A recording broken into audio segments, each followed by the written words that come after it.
satu tahapan yang harus kami lalui sebagai calon para pimpinan adalah tahapan project assignment. Tahapan ini bertujuan untuk melakukan pemecahan suatu masalah yang ada pada perusahaan dan melakukan implementasi solusi dari permasalahan tersebut. Salah satu hal yang kami pelajari dari pengerjaan project assignment itu adalah cara melakukan proses identifikasi masalah. Proses ini merupakan langkah awal yang kritis dalam penyelesaian masalah karena melibatkan pengenalan, pemahaman, dan penentuan akar penyebab masalah yang menghambat pencapaian tujuan tertentu.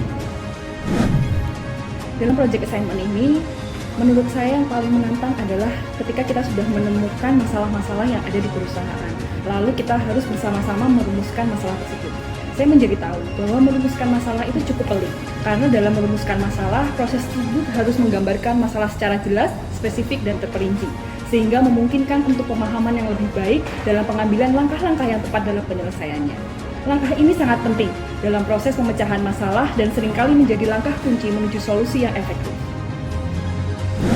Dalam keterlibatan saya dalam membuat project assignment dalam program ini, saya belajar bahwa mengukur action plan juga tidak mudah, karena action plan yang dirancang harus berimbas pada proses perencanaan dan pelaksanaan, seperti menentukan tujuan yang spesifik dan terukur, kemudian menentukan parameter yang digunakan untuk mengukur pencapaian tujuan yang telah ditetapkan, kemudian juga menentukan jangka waktu yang realistis dan memastikan bahwa sumber daya yang diperlukan tersedia, serta merancang program monitoring dan evaluasi.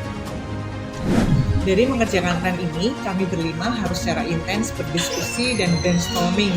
Kami memiliki tantangan dalam mencari waktu yang pas untuk dapat bertemu, karena kami semua dari bagian yang berbeda-beda. Namun, kami berusaha untuk mendapatkan waktu terbaik di mana meskipun waktunya terbatas, tapi sangat efektif untuk berdiskusi dan mencari solusi bersama. Kami dari bagian yang beragam, saya juga belajar untuk bagaimana seharusnya sebuah tim berkolaborasi dan melakukan komunikasi terbuka untuk membuat sebuah gagasan yang baik untuk mendukung kemajuan organisasi. Kami dapat memanfaatkan keahlian dan pengalaman kolektif masing-masing untuk menghasilkan yang terbaik. Dalam mengerjakan proyek assignment ini, kami semua mengedepankan kesatuan visi dan tujuan kita untuk merancang gagasan yang mendukung kemajuan organisasi. Selama hampir 12 bulan ini, kami semua belajar bagaimana kami berkomunikasi terbuka, saling memberikan saran dan feedback. Saya melihat semua anggota dalam tim terlibat secara aktif dan menggunakan keahlian individu untuk mencapai tujuan bersama. Seiring dengan berjalannya waktu, kami memanfaatkan sinergi yang sudah terbentuk ini untuk menjadi modal untuk selalu melakukan hal terbaik bagi PT LPP Agro Nusantara.